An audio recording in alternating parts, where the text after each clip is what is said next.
नमस्कार मैत्रिणींनो. तर आज आपण करूयात तांदळाची खीर. इथे मी अर्धा लिटर दूध तापत ठेवलं आहे कढईमध्ये. हा रवा घेतला आहे मी, तांदळाचा रवा केलेला आहे. तांदूळ भाजून तुपावर भाजून मिक्सरला वाटून घेतलं आहे. बघू शकता असं केलं आहे. हे दुधाचंच पातेलं आहे. तर ह्याच्यामध्ये हा रवा टाकूयात, आपण मिक्स करूया. थोडंसं पाणी घालायचं म्हणजे गाठी होत नाहीत त्या. तर आपलं दूध तापत आलंय.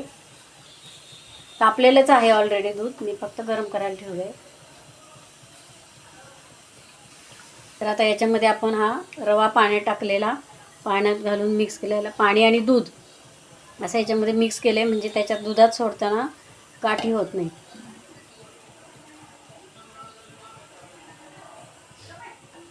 गॅस मिडियमच ठेवायचा. टाकूयात आपण ह्याच्यात. दूध तापलेलंच आहे.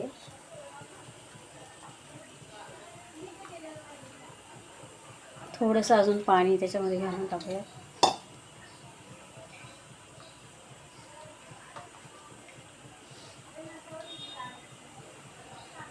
हे थोडं केशराच्या काड्या आणि वेलची पावडर घेतलेली आहे, ही टाकूया.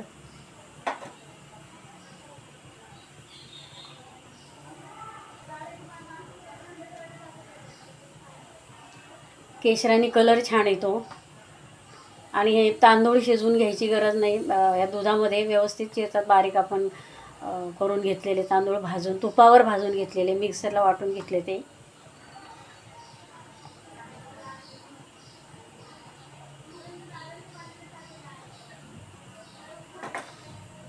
आता उकळला आहे.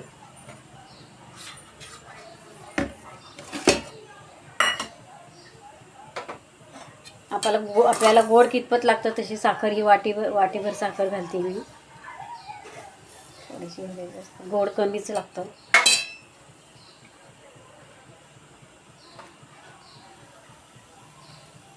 आणि अशी झटपट होणारी खीर आहे. न तांदूळ शिजवत बसायला लागत नाही, काही नाही.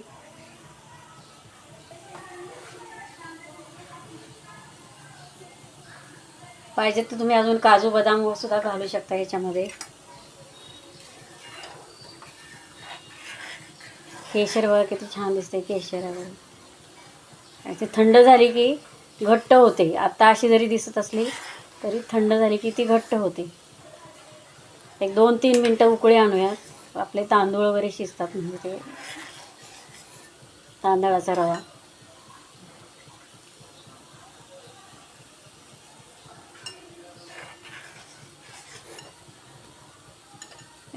खीर इतपतच अशी घट्ट वाटते. फार घट्टही नाही आणि फार पातळही नाही. छान असं हे आले त्याला, थिकनेसपणा छान. तर अशी आपली तांदळाची खीर तयार आहे. वेलची पावडर, केशर घातले त्याच्यामध्ये.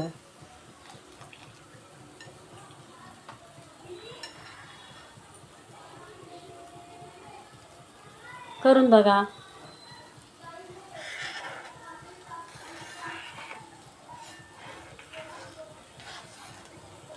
तुम्हाला तांदूळ मी कसे तयार केले ह्याचं जर पाहिजे असेल तुम्हाला, तर मला कमेंट बॉक्समध्ये टाईप करा. तुम्हाला रेसिपी त्याची मिळून जाईल. हे तांदळाची खीर किती छान, खूप छान लागते ही खीर.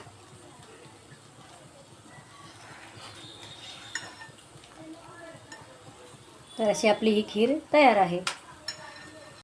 हे बघा ही खीर कशी झाली आपली, छान मस्त. एवढंच आहे, असं फार घट्ट नाही आणि असं हे नाही. छान अशी आणि मस्त लागतं एकदम पोळीबरोबर. केशराचा कलर बघा कसला आलाय छान. बघा करून, वास सुटलाय वेलदोड्याचा मस्त. करून बघा आणि ह्या पद्धतीने करून बघा तुम्ही, खरंच खूप छान होते. आणि सांगा मला, मी ऑर्डरला सुद्धा करते ही अशी खीर, देते बायकांना. सगळ्यांचे रिपोर्ट चांगले येतात. बघा हे बघा किती छान आले, मस्त शिजले तांदळाचा रवा. केशराचा कलर. आणि ड्रायफ्रूट्स वेगळे घालायची गरजच नाही. एवढं जर घातलं तर वेलची पावडर आणि केशर. बघा.